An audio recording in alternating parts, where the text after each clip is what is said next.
IRS पूज्य अनूप भैया जो कि हमारे गुणायतन के ट्रस्टी भी हैं। अभी ट्रस्टी कहने में मुझे थोड़ा सा वो लग रहा है, बहुत जल्दी ही अपन इनको ऊंचे पद में देखेंगे, आशीर्वाद ले रहे हैं।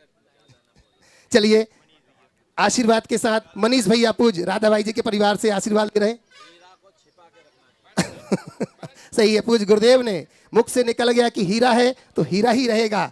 लीजिए अब मैं निवेदन कर रहा हूं, उनका अभिनंदन हो उसके पहले मैं हमारे बीच में हमारे स्थानीय कलाकार जिनके कंठ में सरस्वती है, भैया नीतेश जी परसौरिया, नीतेश जी परसौरिया, जिन्होंने अनेक स्थानों पर अपनी वाणी के माध्यम से मां जनवाणी को बिखरा है। मैं निवेदन कर रहा हूं भैया नीतेश जी से कि एक छोटे से मंगलाचरण के रूप, भजन के रूप में हम सबको।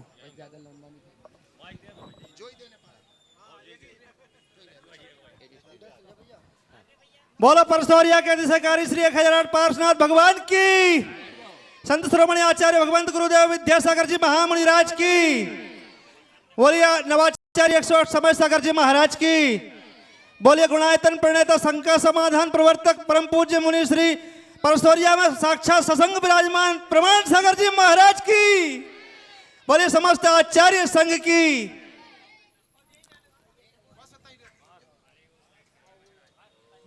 एक सेकंड, हाँ गुरुवर के चरणों में आ जाऊं। गुरुवर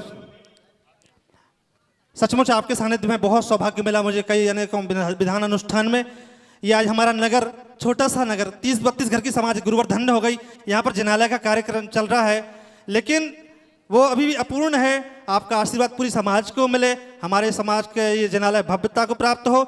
और मैं आपको एक बात बताना चाहता हूँ गुरुवर, मैंने आपको चरणों में एक बार जिज्ञासा रखी थी कि 17 दृष्टि दिव्यांगों की एक शंका रखी थी हमने आपके चरणों में। मैं आपको बताना चाहता हूँ गुरुवर, हम आज 1 से 2 हो चुके हैं। हमारी जीवन संगिनी भी दिव्यांग है, श्वेता जैन खुरई की है, जो कि दिगंबर जैन है गुरुदेव। और कुलदीपक की रचना में चल रही है, प्रोसेस में है, तैयारी में है वो। आपका आशीर्वाद उसको भी प्राप्त हो। आपका भावना योग प्रतिदिन दिन में 10 बार पढ़ती है गुरुदेव। बहुत आनंद, बहुत आह्लाद से वो प्रसन्नता के साथ आपको नमन करती है। और आचार्य भगवान के पावन चरणों में विनयाञ्जलि की 4-6 पंक्तियां रखता हूं गुरुवर के चरणों में कि भारत माता की व्यथा सुनो जिसने दुर्लभ निधि खोई है। भारत माता की व्यथा सुनो जिसने दुर्लभ निधि खोई है। छोटे बाबा को खोकर दुनिया फूट फूट कर रोई है। जय हो जय हो जय हो, सभी लोग तालियों के साथ जय हो जय हो जय हो। हाँ, देश धर्म की खातिर जो सर्वस्व न्यौछावर करते हैं हो, तब अमर उन्हें दुनिया कहती, वो लोग कभी नहीं मरते हैं हो। छोटे बाबा के जाने पर, छोटे बाबा के जाने पर आंखों से झरने झरते हैं। कवि सरगम गुरु नीतेश जैन श्रद्धांजलि अर्पित करते हैं। जय हो जय हो। विद्या गुरुवर के बाद समय सागर आचार्य हमारे हैं हो। वो शांति वीर शिव ज्ञान विद्या सागर समतारण हारे हैं हो। इन चलते फिरते गुरुकुल को, इन चलते फिरते गुरुकुल को हम ज्ञान का सिंधु कहते हैं। विद्यासागर की लहरों को हम विद्यासागर कहते हैं। जय हो जय हो। बोले आचार्य परम पूज्य गुरुदेव विद्यासागर जी महाराज की, परम पूज्य मुनिवर श्री प्रमाण सागर जी महाराज की नमोस्तु भगवान, नमोस्तु भगवान, नमोस्तु। जोरदार तालियों से भाई नीतेश जी का अभिनंदन। यहीं पर बैठ जाएं। और अब मैं बड़े सम्मान के साथ आवाज दे रहा हूं जिन्होंने अपने आप को गुणायतन से जोड़ने के लिए घर से ही मन बना करके निकले थे। अपने बेटे के 8 वर्ष पूरे होने पर, श्रावक बनने के इस पावन अवसर पर, जिन्होंने गुणायतन से अपने आप को संरक्षक के रूप में जोड़ा है। बड़े सम्मान के साथ बुला रहा हूं मैं यहाँ पर अविनाश जी, डिम्पल जी, आदित्य जैन जो कि बस्तर से हैं, और इनका अभिनंदन हमारा गुणायतन परिवार कर रहा है। तो ट्रस्टी के रूप में हमारे बीच में यहाँ पर अभय जी यहाँ पर उपस्थित हैं, स्थानीय गुणायतन ट्रस्टी आए, इनका अभिनंदन करेंगे। साथ ही साथ मैं बड़े सम्मान के साथ आवाज दे रहा हूँ हमारे बीच में ग्राम पूजन पुण्य दल से RIS माननीय अनूप जी, IRS माननीय अनूप जी हमारे बीच में हैं। मैं निवेदन कर रहा हूं कृपया एक बार यहां पर आएं और इनका अभिनंदन में अपनी सहभागिता देंगे। आनंद जी स्टील यहां पर बैठे हुए हैं। मैं निवेदन करता हूं इस पुण्य कार्य में अपनी सहभागिता दें। गुणायतन परिवार से एक परिवार और जुड़ चुका है। भैया सुरेंद्र जी यहाँ पर मालथौन आ चुके हैं, पूज्य गुरुदेव के चरणों में वंदन करके आशीर्वाद ले रहे हैं और हमारे निवेदन कर रहे हैं। अविनाश जी का अभिनंदन कर रहे हैं गुणायतन की ओर से। जोरदार तालियां बजा करके मैं अभय भैया से निवेदन कर रहा हूं। डॉक्टर अभय जी अभिनंदन कर रहे हैं। और अब बिना किसी भूमिका के मैं यहां पर संपूर्ण परसौरिया दिगंबर जैन समाज उपस्थित है। बोलो तुम चाहते हो कि कुछ दिन का प्रवास महाराज जी का यहां हो, तो अपने स्थान से हाथ जोड़ करके पूरी परसौरिया दिगंबर जैन समाज निवेदन कर रही है महाराज श्री शंका समाधान भी यहीं हो। आहार चर्या तो हो ही रही है, आगामी और भी समय मिले ऐसा निवेदन करते हुए और अब पूज्य गुरुदेव के चरणों में वंदन करते हुए निवेदन कर रहे हैं। वो भगवान आपका दिव्य आशीष हम सबको मिले। नमोस्तु भगवान, नमोस्तु भगवान, नमोस्तु भगवान। सभी लोग अपने दोनों हाथ जोड़ ले और मेरे साथ महामंत्र के स्मरण के लिए अपना मानस तैयार करें।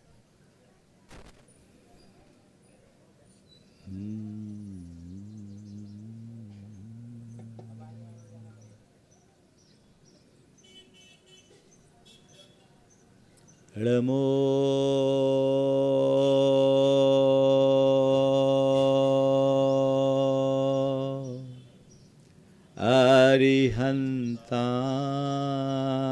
अरिहन्ताणम्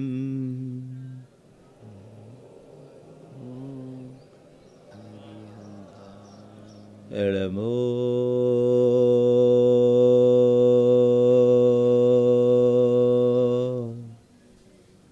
सिद्धाणम्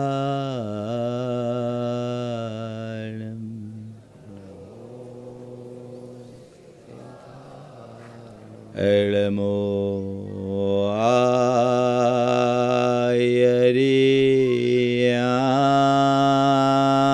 आयर्याणम्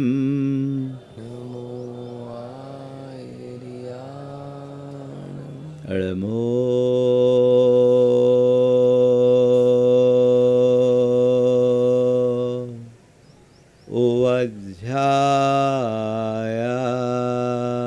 ओवध्यायाणम्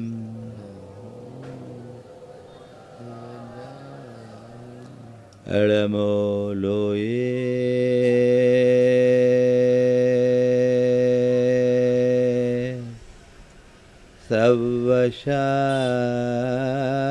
सवशाहुनम्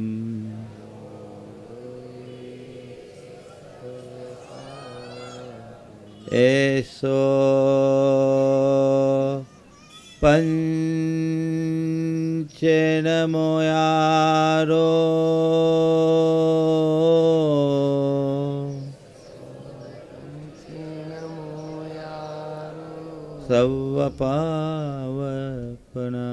सर्वपावपनाशिनो मंगलालं च सवेसिं पढ़ेमं होय मंगलम। जय बोलो देवादिदेव 1008 श्री भगवान महावीर स्वामी की जय जय जय। अहिंसा परमो धर्म की जय जय जय। परम पूज्य आचार्य गुरुवर श्री विद्यासागर जी महाराज की जय जय जय। परम पूज्य मुनिवर श्री प्रमाण सागर जी महाराज की, मुनि संघ की।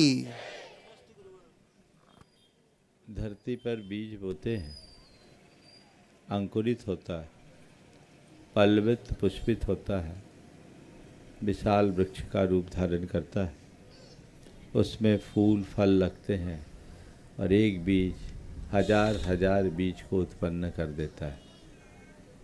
बीज की सार्थकता वृक्ष के रूप में विकसित होकर फलवान बनने में, लेकिन वही बीज यदि किसी चट्टान पर पड़ जाता है तो मिट्टी पानी में सड़ गल कर विनष्ट हो जाता है, बीज व्यर्थ हो जाता है। हमारा जीवन भी एक बीज की भांति है। इसे हम अर्थवान भी बना सकते हैं तो इसे व्यर्थ भी कर सकते हैं। बीज के साथ दोनों प्रकार की संभावनाएं हैं और ये स्वाभाविक है। या तो बीज को तुम धरती में बो, अन्यथा उसे तुम लंबे समय तक सुरक्षित नहीं रख सकते, वो विनष्ट होगा ही होगा। आज अनेक प्रकार के तरीके अपनाए जाते हैं बीजों को सुरक्षित रखने के, लेकिन इन सब के बावजूद वो विनष्ट होता ही है, क्योंकि बीज की सुरक्षा उसके संग्रह में नहीं है, बीज की सुरक्षा उसके वपन में है। धरती पर बोएंगे तो बीज सुरक्षित होगा और एक एक बीज अनेक अनेक बीजों को उत्पन्न करेगा। सवाल है कि हम अपने जीवन के इस बीज का क्या प्रयोग कर रहे हैं। कभी सोचा? 4 शब्द आज आप सबके सामने रख रहा हूँ। अर्थ, व्यर्थ, अनर्थ और परमार्थ। अर्थ तो सब में है, लेकिन हमें ये देखना है कि मेरा अर्थ किस में है। अर्थ को जानो। जब भी अर्थ की बात आती है आप लोगों के नज़र में वो वाला अर्थ घूमने लगता है ना? हाँ, गांधी छाप। लेकिन मैं उस अर्थ की बात नहीं करता। अर्थ का अर्थ है प्रयोजन। मेरे जीवन का क्या प्रयोजन है? हमने अपने जीवन का एक लंबा भाग जीकर व्यतीत कर दिया, लेकिन अपने मन से सवाल करके पूछो, क्या मैंने अपने जीवन को सही दिशा में आगे बढ़ाया है? मेरे जीवन का अर्थ क्या? मेरे जीवन का प्रयोजन क्या? मेरे जीवन का उद्देश्य क्या? मेरे जीवन का लक्ष्य क्या? मेरे जीवन का मकसद क्या? मेरे जीवन का ध्येय क्या? आप सब जी रहे हो कि नहीं? इसमें तो संशय नहीं है। नहीं है? जी रहे हो। क्यों जी रहे हो? क्यों जी रहे हो? एक दफ़े हमने पूछा, भैया क्यों जी रहे? तो एक ने जवाब दिया, इसलिए कि मरे नहीं हैं। अब उससे क्या कहें? जिसे अपने जीने का भी पता नहीं, उसके लिए क्या कहें? पूरा जीवन हमारा व्यतीत हो जाता है, लेकिन जीवन के अर्थ को हम समझ नहीं पाते। बहुत पहले कुछ पंक्तियाँ पढ़ी थी, लगभग 40 वर्ष पहले, आज याद आ रही। इस जहां में न जाने क्या कारनामे कर गए, इस जहां में न जाने क्या कारनामे कर गए। बीए किया, एमए किया, नौकर हुए, पेंशन मिली और मर गए। काम कहाँ खत्म? यही ना तुम्हारी राम कहानी है। संत कहते नित्य ये विचार करो कि ये जन्म हुआ किस अर्थ, अहो समझो जिसमें कुछ व्यर्थ न हो। अपने जीवन के मूलभूत अर्थ को समझे बिना हम अपने जीवन को सार्थक नहीं बना सकते। ये बीज तुम्हारे पास है, इस बीज को सार्थक करना है। कैसे होगा सार्थक? अपने आप। तुम अपने जीवन के बीज को धर्म की धरा में बो रहे हो या पदार्थ की चट्टान पर रखकर विनष्ट कर रहे हो? तुम्हारे सामने दोनों स्थितियां, एक तरफ पदार्थ है, एक तरफ परमार्थ है। अगर तुमने अपने जीवन के बीज को पदार्थ की चट्टान पर रखा तो वो व्यर्थ हो जाएगा, और जीवन के बीज को तुमने यदि परमार्थ में की धरा पर बो दिया तो ये बीज अनंत गुना फल प्रदान करेगा। विचार केवल ये करना है कि मेरी दिशा क्या है, मैं किस दिशा में चल रहा हूं। जीवन तो पल पल व्यतीत हो रहा है, क्षण क्षण छीन हो रहा है, और एक समय ऐसा आएगा जब हमारा जीवन पूरा हो जाएगा और फिर कहानी खत्म हो जाएगी। गुरुदेव का हाइकू है, जो जवान था वह बूढ़ा होकर पूरा हो गया। क्या हो गया? जो जवान था वह बूढ़ा होकर पूरा हो गया। तुम कब पूरे होगे कोई ठिकाना नहीं। और अब तो जवानों की बुढ़ापे की बात नहीं, अब तो जवान भी जल्दी पूरे हो रहे कि नहीं हो रहे। आए दिन हम लोग ये खबर सुन लेते हैं, क्या पता कब किसके साथ क्या घटना घट जाए, कोई भरोसा नहीं। क्षण क्षण छीन होते जीवन को जो नहीं संभालता उसका जीवन व्यर्थ है। हम धर्म करते हैं, हम गुरुओं का सत्संग करते हैं और अन्य शुभ अनुष्ठान संपन्न करते हैं, आखिर इसका प्रयोजन क्या है? सबसे पहली आवश्यकता अपने जीवन के मूलभूत प्रयोजन को जानने की है, समझने की है। जीवन का अर्थ समझो, इसे व्यर्थ मत जाने दो। ये बीज है, इस बीज का वपन करो, इसे बो, धर्म की धरा में बो, जिससे सद्गुणों की पौध प्रकट हो और जीवन का रूपांतरण घटित हो।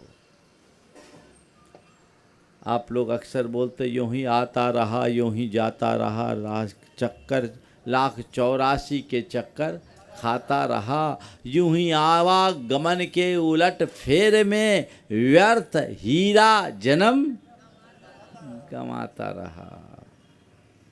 जानते तो सब कुछ हो, नहीं जानते होते तो दिक्कत नहीं थी। दिक्कत यही है कि आप जानते हो। हर मनुष्य को इस विषय में बड़ी गंभीरता से विचार करने की जरूरत है। मैं अपने जीवन की दिशा क्या तय कर रहा हूं? यदि वो बन गई तो हमारे जीवन का कायाकल्प होगा। तो पहली बात, जीवन का अर्थ क्या है? बोलो, मालूम जीवन का अर्थ क्या है? संस्कृत में जीवन शब्द ज्या धातु से बना, और ज्या धातु के लिए कहा गया ज्या वयो हानो। जिसमें आयु घटे उसका नाम जीवन है। समझ रहे? क्या है तुम्हारा जीवन? आयु घटे उसका नाम जीवन है। यदि तुम्हारे जीवन की व्याख्या मैं करूं तो ये कह सकता हूं कि सांसों और शरीर के गठबंधन का नाम जीवन है। जब तक सांसों के साथ तुम्हारे शरीर के साथ जब तक तुम्हारी सांसों का गठबंधन है, गाड़ी चल रही है, और जिस दिन ये गठबंधन टूटा सरकार गिरी, कहानी खत्म। जीवन नश्वर है, क्षणभंगुर है, कभी भी विनष्ट हो जाने वाला है, लेकिन इस जीवन में संभावनाएं अनंत है।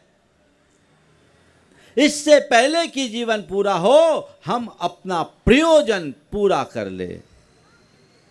धरती पर एक बार बीज बो दो, अपना जीवन तर जाएगा। और एक बात ध्यान रखना, आप खेती करते हो, खेत में बोए गए बीज के लिए हो सकता है वो बीज व्यर्थ हो जाए, लेकिन उत्तम धरा पर बोया हुआ बीज कभी व्यर्थ है? नहीं होता, उसी तरह धर्म की धरा में जिसने अपने जीवन बीज को बोया है उसे अनंत फल मिलता है, उसे कोई रोक नहीं सकता। इसे व्यर्थ मत जाने दो। अर्थ है और व्यर्थ है, चारों शब्दों को मैं एक छोटे से उदाहरण से कहता हूँ। अर्थ, व्यर्थ, अनर्थ और परमार्थ क्या है? गाय से दूध दूहना अर्थ है, नहीं दूहेंगे तो गाय को भी तकलीफ होगी, ये अर्थ है, ये उसका प्रयोजन है। तो गाय से दूध दूहना अर्थ है, दूध का उपयोग न करना और दूध का फट जाना व्यर्थ है। दूध को यूं ही ढोल देना अनर्थ है, और दूध को तपाकर नवनीत दही जमाकर मंथन कर नवनीत निकालकर घी बनाना परमार्थ है। हमारी यात्रा अर्थ से परमार्थ की ओर होनी चाहिए। हम परमार्थोन्मुखी बने। संभावनाएं हैं, अगर उपयोग नहीं करोगे तो ये व्यर्थ होगा और दुरुपयोग करोगे तो अनर्थ होगा। अपने जीवन में पुण्य के उदय से आपने बहुत कुछ हासिल किया है कि नहीं किया? आप सबको जीवन मिला है, सामान्य जीवन नहीं मिला। अगर देखा जाए तो तुम्हारे पास जो कुछ है वो अन्य लोगों की अपेक्षा असाधारण है। बहुत कुछ है कि नहीं? बोलो, है ना? पर अच्छी चीजें पाकर के भी जो उसका अच्छा उपयोग न करे, उसके लिए हम क्या कहेंगे? क्या कहेंगे? बोलो। अच्छी चीज़ें पा ले और उसका उपयोग न करे, मौका पा ले और उस दिशा में न चले, उसके लिए हम क्या कहेंगे? हाँ, एक बार ऐसा हुआ, एक कुम्हार मिट्टी खोदने जंगल गया। मिट्टी खोदते खोदते उसको एक चमकदार पत्थर मिला। उसने चमकता हुआ पत्थर देखा, सोचा चलो पत्थर बड़ा चमकदार है, इसे अपने गधे के गले में बांध देता। तो उसने क्या किया? गधे के गले में उसे बांध दिया। आगे चला, सामने से एक व्यक्ति आया, वो जोहरी था, उसकी नज़र उस पत्थर पर पड़ी। उसे लगा ये आदमी बेवकूफ़ दिखाई पड़ता है, बेशकीमती हीरा गधे के गले में टांग रखा है, चलो इससे बात करी जाए। उससे पूछा क्यों जी ये पत्थर बेचोगे? बोले बेचूंगा। कितने में दोगे? बोले 1000 रुपये में। 1000 रुपये छोटे से पत्थर का क्या मूल्य? 100 रुपये में देना है दे दो। बोले एक जबान बोलता हूँ, 1000 रुपये देना है तो लो, नहीं तो मेरे गधे के गले में ही अच्छा। वो चला गया। थोड़ी देर बाद उसी दिशा से एक दूसरा व्यक्ति आया। बोले क्यों जी ये पत्थर बेचोगे? बोले बेच दूंगा। बोले कितने में बेचोगे? बोले 10,000 में। उसने 10,000 निकाले और उसने उसको पत्थर दिया, वो चलता बना। अब कुछ देर बाद वो पहले वाला आदमी आया, क्यों जी वो पत्थर बेच दिए? बोले बेच दिया। पत्थर बेच दिए? बोले बेच दिया। बोले कितने में बेचा? बोला 10,000 में। कितने में बेचा? बोला 10,000 में। बोला तुम पागल हो। बोले पागल हो? बोले क्यों? बोले वो तो करोड़ों का हीरा था, वो करोड़ों का हीरा था, तुमने 10,000 में बेच दिया। उसने कहा भैया पागल मैं हूं कि तुम? पागल मैं हूं कि तुम? मुझे तो पता नहीं वो हीरा था, लेकिन तुम्हें पता होने के बाद भी करोड़ों का हीरा 1000 रुपया में महंगा दिख रहा था। हम तो फायदे में रहे, 1000 के 10,000 मिल गए, पर तुम कहाँ हो? तुम इस चीज़ को समझो। दरअसल जब तक व्यक्ति अपने जीवन का वास्तविक मूल्य और महत्व नहीं समझता, तब तक उसकी कुछ ऐसी ही दशा होती है। सब चीज़ें हाथ से छिटक जाती है, बाद में पछताता है, हाय मैंने कुछ नहीं किया। तुम्हारे पास ये हीरा है, हीरा उपयोग करो, इसका उपयोग करो। जीवन में जो भी तुम्हें संयोग मिले हैं, तुम्हारे पास समय है, शक्ति है, संसाधन है, इन सब का सद्व्यय करो, उपयोग करो, इसे अर्थ दो, व्यर्थ मत जाने दो। धर्मी होने का मतलब ही कुल यही है कि उपलब्ध संयोगों का सद्व्यय करे, उसे यूं ही न जाने दे, विनष्ट हो जाएगा। ऐसा भी हमने सुना है कि आजकल जो बीज आते हैं ना, उसको लंबे समय तक रख लो तो फिर उसकी प्रजनन शक्ति नष्ट हो जाती है ना? ऐसा ही है ना? हाँ, सब हाइब्रिड है। तो बीज को ज़्यादा दिन तक नहीं रखो, तो बो नहीं तो क्या होगा? व्यर्थ हो जाएगा। अपने पुण्य के योग से उपलब्ध संयोगों का सही उपयोग न करो तो वो व्यर्थ विनष्ट हो जाएगा, उसे कोई नहीं रोक सकता। इसलिए इन्हें अर्थ देने का मन में भाव रखिए, और कदम कदम पर जब भी अवसर आए, अपना एक एक समय, अपनी सारी शक्ति और अपने समस्त संसाधनों को सही दिशा में लगाए। लेकिन कब लगाएंगे? जब बुद्धि सही दिशा में होगी, अर्थ हो, व्यर्थ ना जाए। बहुत सारे लोगों का व्यर्थ चला जाता है, जिंदगी भर जोड़ते हैं और छोड़ के चले जाते हैं। चले जाते हैं कि नहीं?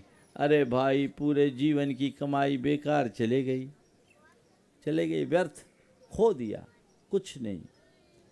आप लोगों से मैं ये कहना चाहता हूँ, हमेशा इस बात को देखो कि मेरा जीवन व्यर्थ तो नहीं जा रहा है।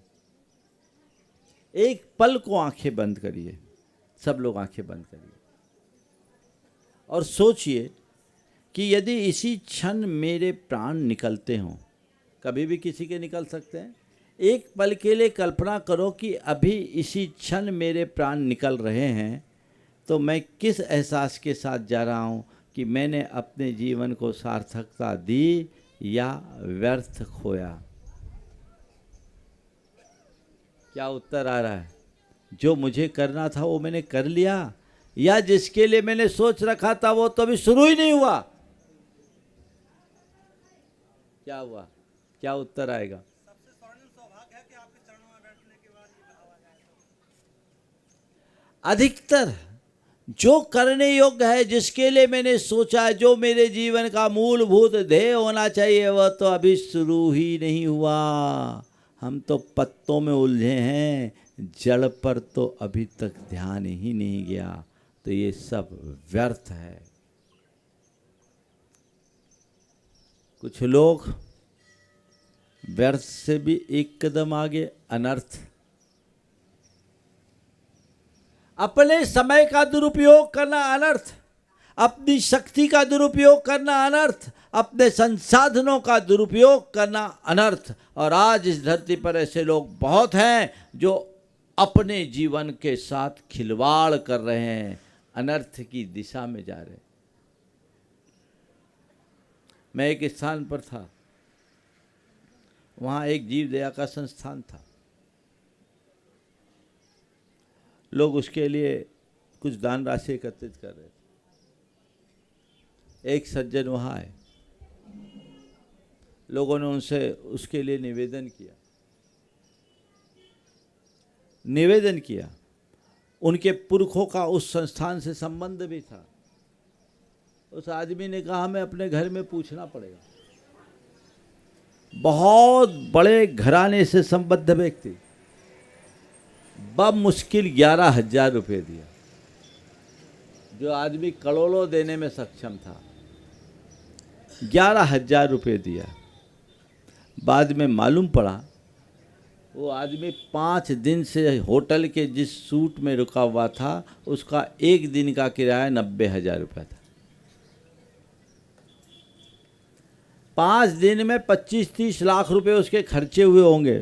4-5 कमरों की बुकिंग थी। लोगों ने मुझसे कहा, मैंने कहा जिसके कर्म फूटे होते हैं वो अपने जीवन में पुण्य कभी कर ही नहीं सकता। दुरुपयोग ही होगा। सुरा सुंदरी में लोग ऐसे पैसे बहा देते हैं। परमार्थ के कार्यों में अपने धन को नियोजित करना, अपना समय लगाना, अपने संसाधनों को लगाना बहुत दुर्लभ है। गुरुदेव कहा करते थे कि धन की उपलब्धि कदाचित पुण्य का फल हो सकता है। धन की उपलब्धि कदाचित पुण्य का फल हो सकता है, पर उसका सदुपयोग तप का फल समझना चाहिए। जिसका तीव्र पुण्यानुबंधी पुण्य होता है वही इनका सदुपयोग कर पाता है, बाकी तो सब अनर्थ है। इस तरह के अनर्थों से बचे। अपने जीवन में कभी किसी के साथ कोई दुर्व्यवहार ना हो, अपने जीवन में कभी किसी का कोई अहित ना हो, मैं कोई दुष्कर्म ना करूं।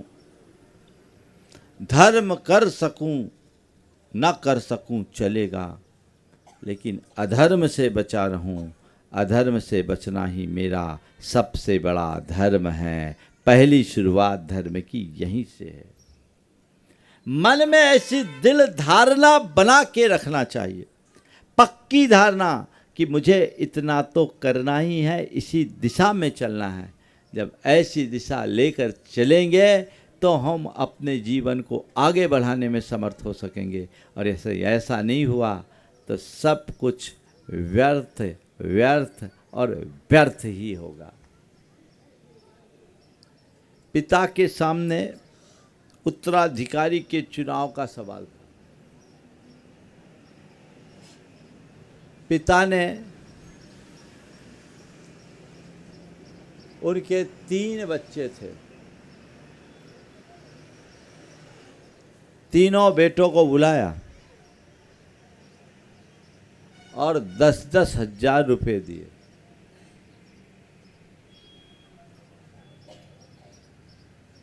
उनसे कहा कि ये 3 महल है, इनके कक्षों को तुम्हें इन 10,000 रुपये से भरना है।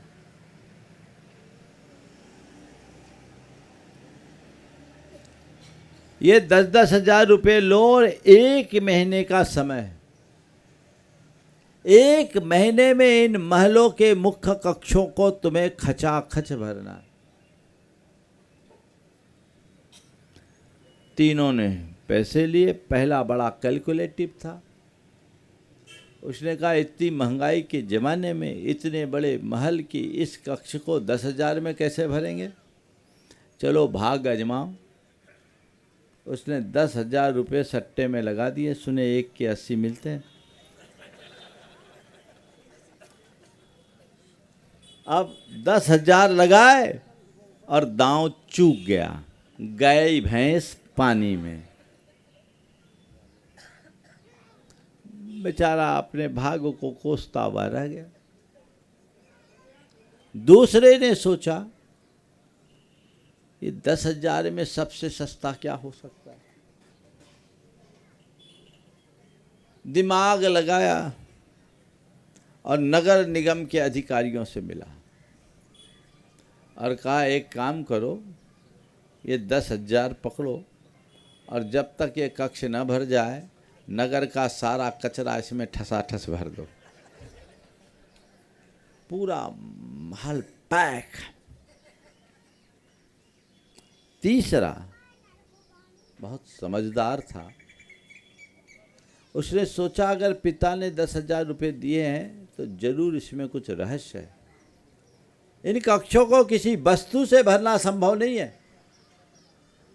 मुझे इसके रहस्य का उद्भेदन करना चाहिए। उधेड़ बुन में लगा रहा, कैसे भरूं 10,000 में। 29 दिन बीत गए। 30वें दिन फैसला होना था। 29वें दिन शाम को भगवान के दर्शन के लिए मंदिर में गया। मंदिर में अंधेरा था। उसकी माँ आई, दिया जला, भगवान, रोशनी हुई, भगवान के दर्शन, उसे भी एक रोशनी मिल गई। 30वें दिन पिता ने तीनों को बुलाया और पूछा, क्या कक्ष भर गया? पहला मुंह लटकाए खड़ा था, बोले पिताजी क्या करे, भाग्य ने साथ नहीं दिया।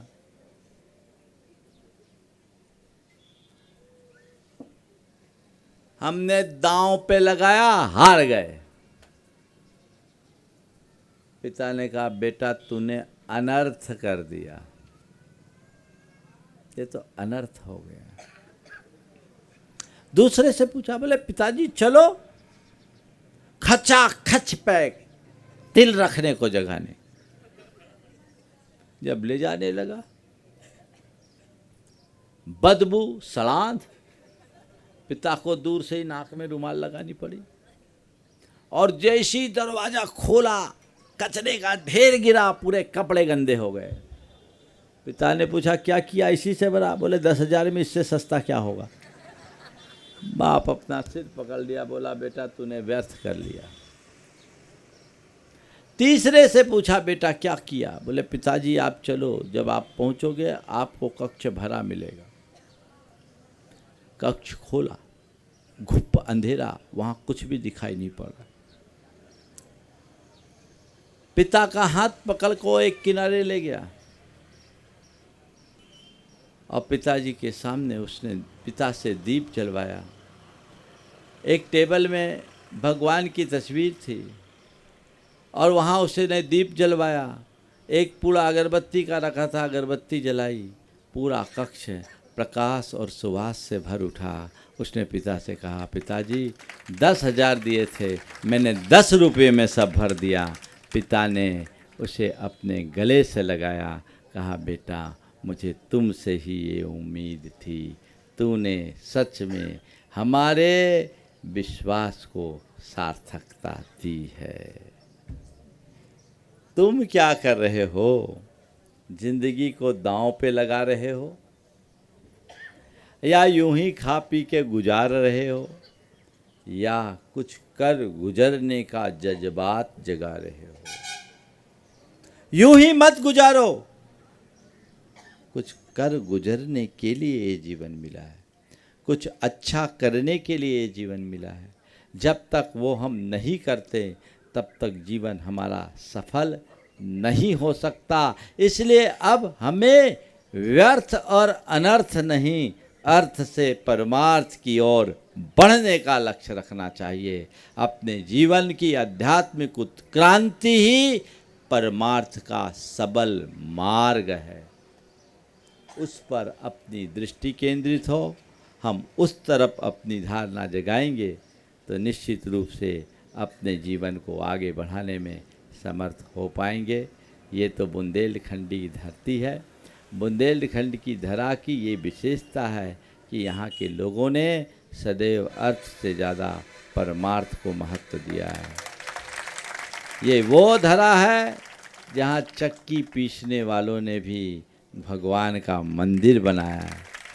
ये वह धरा है जहाँ खुद रूखी रोटी खाकर भगवान के आगे घी की ज्योत जगाने की परंपरा रही। यहाँ की माटी और उसकी महक बड़ी सौंधी है।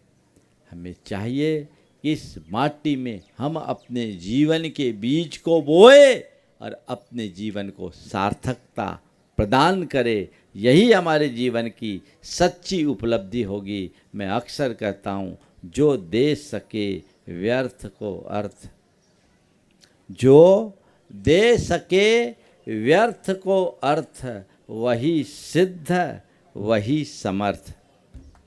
व्यर्थ को अर्थ दो, तभी तुम सिद्ध और समर्थ बन सकोगे।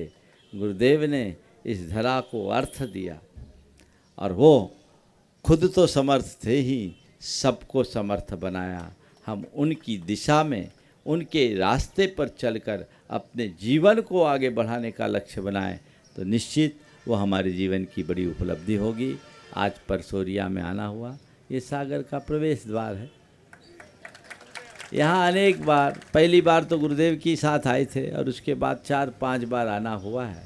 और यहाँ आते ही आज सागर के सारे लोग यहाँ उपस्थित हैं। वे सब अपना अपना निवेदन कर रहे हैं। पहले तो ये लोग सागर सागर की कहते थे, अब अपनी अपनी कॉलोनियों की कहने लगे हैं, है ना। ये गड़बड़ है, एक जगह की कहनी चाहिए। सागर की कहो तो सब समाहित हो जाएगा, अलग अलग कहोगे तो पता नहीं कहाँ बट जाओगे। गुरुदेव तो कहते हैं कि गर्मी में चौपाल पर अपनी गुल्फी की दुकान लगाना सबसे अच्छा है। चौपाल पर बैठ जाओ, घंटी बजाओ और सब आकर के अपना लाभ ले ले तो फायदा होता है। अलग अलग गलियों में घूमते घूमते कहाँ परेशान होगे। एक जगह अपनी गाड़ी लगाओ और माल बेच के आगे बढ़ जाओ, ये अपनी भावना होनी चाहिए। सागर के लोग अपने प्यास और प्रयास को जारी रखें।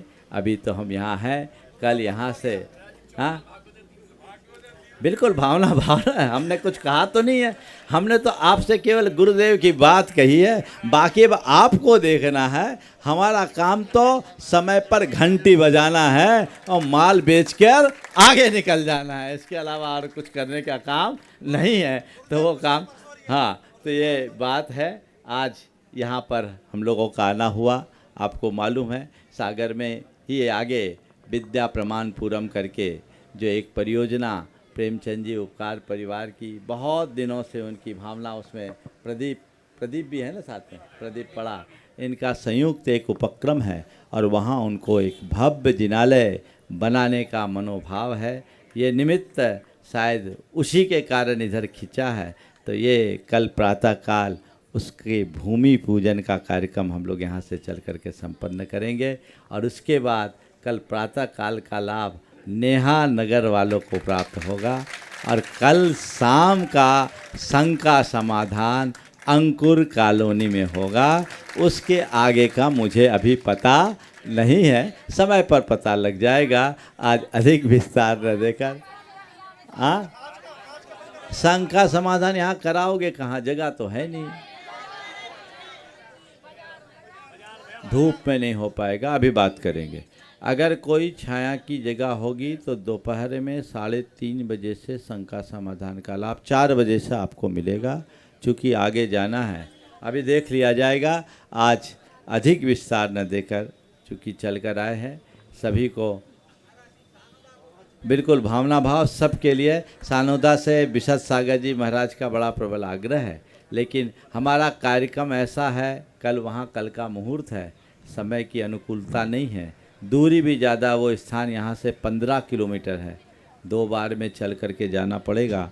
गर्मी है इसलिए अभी तो कुछ कह नहीं सकता, आगे देखो क्या होगा। सभी लोग लाभ लें। ग्राम पूजन पुण्य दल के लोग अनूप जैन के नेतृत्व में बहुत आग्रह कर रहे हैं। लोहारी की बात भी बार बार कह रहे हैं। मैं कह रहा हूँ लोहारी को हमारे साथ रहना है। महाराज लोहारी जाए या न जाए, गर्मी को देखते हुए आप सबको चलना है। बस अपना उत्साह ऐसे ही बनाए रखिए। और सागर में अब लहरें उमड़ना शुरू हुई है। हम देखते हैं ये लहरें कितनी ऊंचाई को छूती है और कितनी उमड़ती है, और उसी लहर के आधार पर ये तय होगा कि सागर में कितनी वर्षा होगी। जैसी लहरें उमड़ेगी वैसी ही बरसात होगी। मैं यहीं पर विराम दे रहा हूँ। मुकेश जी अपने, हाँ, एक बार आज जगदलपुर से अविनाश जैन जो यहाँ आए, सामने आ जाओ। ये व्यक्ति पहली बार दर्शन किया, कभी दर्शन नहीं किए। कल मेरे पास आकर, आ जाओ सामने आओ, पत्नी धनपत्नी को भी बुला लो। कल मेरे पास आया और बोला महाराज मैं आपको, आप मुझे नहीं जानते, मैं आपको जानता हूँ, वर्षों से आपको सुनता रहा हूँ और एकलव्य बनकर आपकी आराधना करता आया हूँ। आज मैं भाव लेकर आया हूँ कि मुझे आपसे और गुणायतन से जुड़ना है। और इन्होंने कल गुणायतन के कल शाम के समय इन्होंने अपना मनोभाव जगाया, प्रकट किया, और आज वो गुणायतन परिवार के एक संरक्षक की हैसियत से जुड़े हैं। मेरा इनको बहुत बहुत आशीर्वाद है। ऐसे ही भाव सभी के बनने रहने चाहिए। यही भाव हमारे जीवन को आगे बढ़ाता है। ये जुड़ाव अपना बना के रखो और हृदय में एक ही भावना रखो, जब तक मेरी श्वास है मेरा विश्वास धर्म में जुड़ा रहे और सच्चे देव शास्त्र गुरु की आराधना में अपने जीवन को लगाए रखे। बोलिए अहिंसा परमो धर्म की। जा वाणी की ज्ञान थे सूझे लोटा लूट, सो वाणी मस्तक नमो सदा दे तो 9 बार नमो ट्रायल कर लें। मुकेश दाना जी अपनी बात रख रहे हैं। ट्रायल सर कर लो। हाँ हेलो, बोलिए संत शिरोमणि आचार्य गुरुदेव श्री विद्यासागर जी महाराज की, पूज्य मुनि श्री प्रमाण सागर जी महाराज की, मुनि संघ की। महाराज जी, ये सागर की लहरें हैं और जब 20 किलोमीटर का क्षेत्र रहता है, चारों तरफ से ये लहरें इतनी हिलोर मारती हैं कि भाग्योदय तीर्थ में ऐसी हवा चलती है कि लगता है कि आचार्य श्री जी का आशीर्वाद पूरे भाग्योदय पर हो रहा है। मैं चाहता हूं पूरे सागर वाले जितने लोग हैं, मैं सबसे निवेदन करना चाहता हूं कि कल से अगवानी महाराज जी की शुरू होगी। पहले अपन बहेरिया तिराहे से चालू करेंगे, नेहा नगर पहुंचेंगे, नेहा नगर से अपन अंकुर कॉलोनी चलेंगे और उसके बाद महाराज जी बताएंगे कार्यक्रम। लेकिन हम आपको बता देते हैं कि इस छोर पर अंकुर कॉलोनी है तो उस छोर पर भाग्योदय है। बीच में जहां जहां जो स्थान रहेंगे वहां पर हम चलेंगे, लेकिन अगवानी इतनी भव्य होनी चाहिए कि कम से कम 15 दिन का प्रवास सागर में भाग्योदय तीर्थ को मिले। ऐसी भावना के साथ बोलिए संत शिरोमणि आचार्य गुरुदेव श्री विद्यासागर जी महाराज की, आचार्य श्री समय सागर जी महाराज की, पूज्य मुनि श्री प्रमाण सागर जी महाराज की, पूज्य मुनि श्री निर्वेक सागर जी महाराज की, पूज्य मुनि श्री संधान सागर जी महाराज की, पूज्य मुनि संघ की, पूज्य चतुर्वेद संघ की। भावों की निर्मल सरिता में अब गाहन करने आया हूँ, मेरा सारा दुख दर्द हरो यह अर्घ भेंटने। हे तपो मूर्ति, हे आराधक, हे योगीश्वर, हे महासंत, यह अरुण काम ना देख सके युग युग तक आगामी वसंत। ओम ह्रीं सताष्ट सूरी विद्यासागर जी मुनीन्द्र, सताष्ट सूरी श्री समय सागर जी मुनीन्द्राय नमः। अरिघम द्रव्यपामति।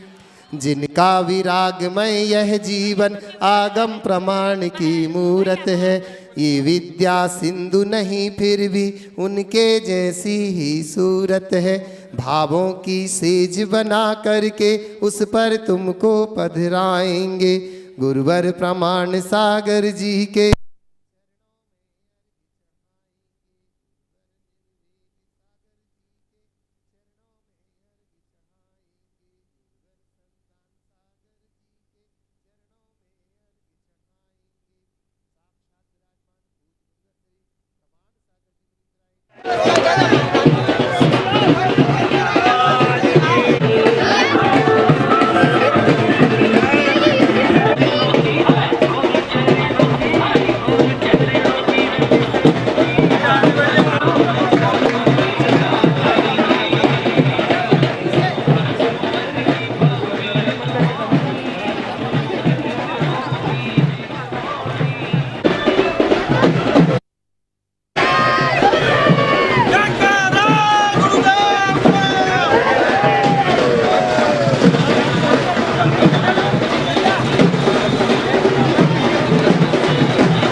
ग्राम बागवानी स्कूल से होकर और कल चरगो नगर में ग्राम महिला श्री का हुआ था